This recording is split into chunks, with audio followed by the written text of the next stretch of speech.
আগে থেকেই তো দাউদকান্দি এবং তিতাস কুমিল্লা এক আসন ছিল।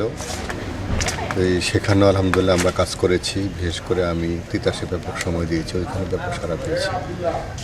তো এই মাঝখানে সরকার নতুন করে গ্যাজেট করার কারণে মেঘনা এবং ধুমনা হয়েছিল।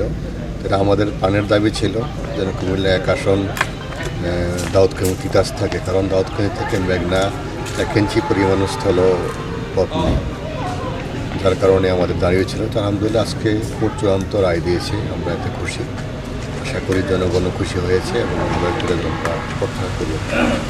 এখন পর্যন্ত আপনার নির্বাচনী মাঠে কতটা শক্তিশালী অবস্থানে আছে? না আলহামদুলিল্লাহ, বিশেষ করে রয়েছে। না আলহামদুলিল্লাহ 5ই আগস্টের পরে আমাদের সকল অ্যাক্টিভিটিসে দেশের জনগণ মুগ্ধ। বিশেষ করে কুমিল্লা এক আসন দাউদকান্দিতে, যেহেতু আমার বাড়ি দাউদকান্দির ছেলে, আমি গ্রামেই বড় হয়েছি। গ্রামের মানুষ নিয়ে আমার যাবতীয় প্ল্যান পরিকল্পনা আমরা লক্ষ্য করেছি যে মানুষ আমাদেরকে অভূতপূর্ব সাড়া দিচ্ছে। এবং আপনি যেটা বলছিলেন যে হেভিয়ের প্রার্থী, তিনি আমাদের শ্রদ্ধ স্যার, ওনাকে আমরা সম্মান করি। উনি একটা দলের প্রতিনিধিত্ব করেন আর আমি একটা দলের প্রতিনিধিত্ব করি।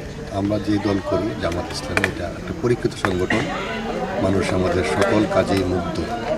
আমরা মনে করি মানুষ যেমনিভাবে আমাদের সাড়া দিচ্ছে, আগামী নির্বাচনে আমাদেরকে মানুষ লুফিয়ে নেবে এবং আমাদেরকে বিজয়ী করবে ইনশাআল্লাহ এবং প্রত্যাশা করি।